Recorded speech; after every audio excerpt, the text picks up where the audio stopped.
Fantastic. Final story. Let's go back to the NFL. The Detroit Lions. It felt like 3 weeks ago they were the darlings of the NFL, but the injuries, oh my gosh, destroying this team. A lot of people are starting to doubt the Lions, the line coming down against the Bears, but defensive coordinator Aaron Glenn, he's got no doubts. We're 12-2, and the sky's falling. We're going to the playoffs. We're in the dance. We're in the tournament. Why in the hell is the sky falling for us? What do we have to sit back and be sad? I mean, we leave it up to you guys. We let you guys do that.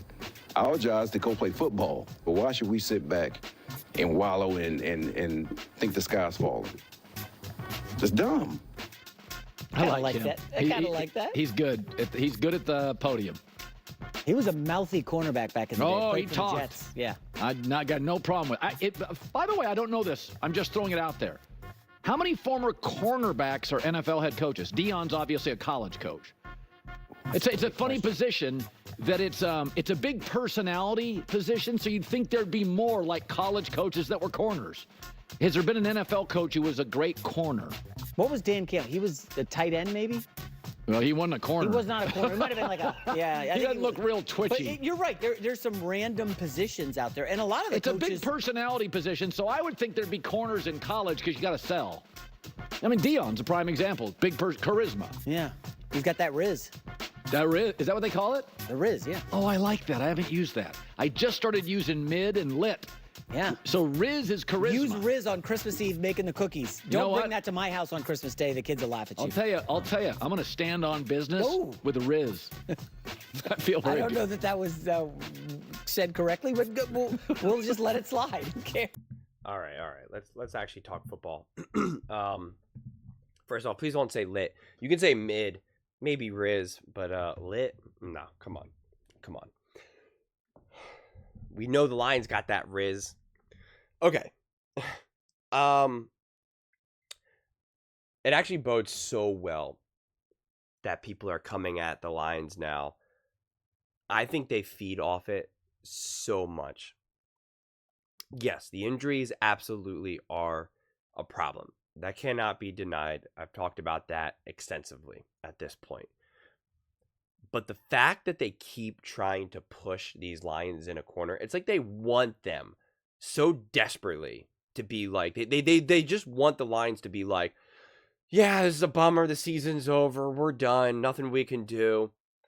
Well, actually, we probably think it's better for us to not even go to the playoffs. We think it's probably, more fair that another team that's healthier, that they go, And it's just like, they're going to feed off that because they so badly want to rise to the occasion, to prove people wrong. They've already proved people wrong. They've already risen to the occasion.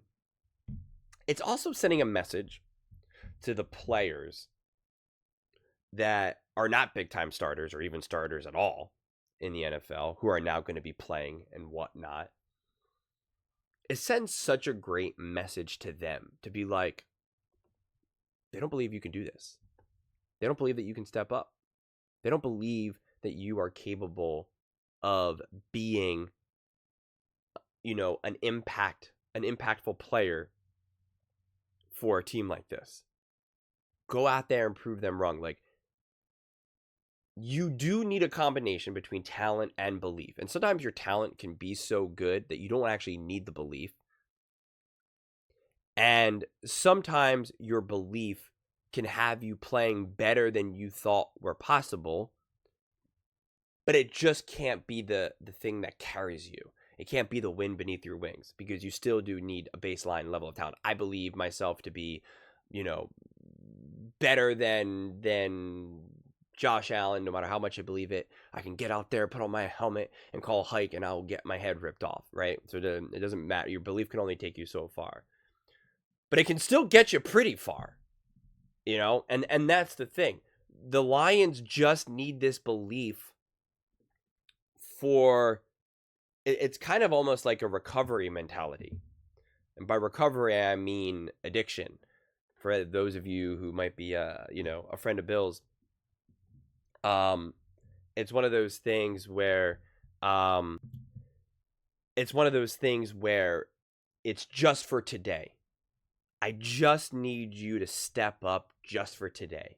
I'm not asking you to be an all-time great. I'm not asking you to turn your career and do things that you've never done before. I'm asking you just to bring it 100% just for today. And you know this defense is so highly coached and highly prepared that even if they have to kind of think a little bit outside the box, even if they, and also same thing with the offense, even if the offense has to be extra aggressive, if they have to now really go for it on 4th and 6 on their own foot, like there was one side where they were being really aggressive, to be aggressive because that's their identity. But now they might even bring an even more level of intentionality. Now you might see some, not only fake punts, but some fake field goals. I mean, who honestly knows? I think if anyone can kind of figure this out and resolve this, it would be the Detroit Lions. You can just see the belief that they have. And it's real belief. It's not the, I'm going to be okay. I'm going to be okay. I'm going to be okay. It's going to be okay. It's going to be okay. Like, that's not what it is. It's everything is fine. Calm down. Relax. Like, it's just a different energy. It's not a panic confidence. It's not a trying to keep telling yourself it's going to be okay, fake it till you make it. It's no. Will you guys all relax? Is this an ideal situation? Absolutely not. Is this a death sentence for us all? Absolutely not. Can we just relax and breathe? Because you guys all said that we were going to get rocked by the Packers. We did not. We, relatively speaking, kept up with the Buffalo Bills. And that's against Josh Allen. I got news for you. The Bears aren't Josh Allen. The Commanders, they're not. As good as the Vikings have been, as good as the Packers have been, it's a different beast dealing with a Josh Allen. We know that. The Eagles. So again, it's like, let's relax here. And so it is so funny how much feast and famine all of these conversations always are. The Lions win a couple big games and it's no one can stop them. The Chiefs win a few games and it's like they're going undefeated. The Lions get injured and they lose a game and they're done. It's over. See you never. The Bills beat the Chiefs. The Bills are winning the Super Bowl. Bills, baby. This is the Bills year. They're winning the Super Bowl. The Eagles lose a game. They're just done. Fire Sirianni. The Eagles win a bunch of games in a row. They're winning the Super Bowl. Who can stop the Philadelphia Eagles? Like, it's just so all over the place, man. It's just so crazy. I wish I could buy into it. It would make my life so much easier, honestly. It would make me more stressed out as a fan. But in terms of from like making content, making videos and analysis, it would be so easy. It would be easy for me just to step up here and be like, no one's stopping the Lions. They're amazing. And then they have the injuries. And I'm just like, yeah, man, the Lions, they're done. Season's over. And then I just like jump to the other team. Like when you just keep riding those waves, it's actually easy. Like it's how you're supposed to navigate life in a lot of ways. Go with the flow. But it's just like not who I am. I am that athlete mentality where it's like you back me in a corner. I go, stop. When I first started this channel, when everyone told me how dumb I was like, oh yeah, okay, I'll see you. Like it motivated. I still don't know what motivated me more. The people that said, hey, this is awesome, or the people that said, you're dumb. You're an idiot. What are you doing? And in a lot of ways, I get motivated from both, honestly.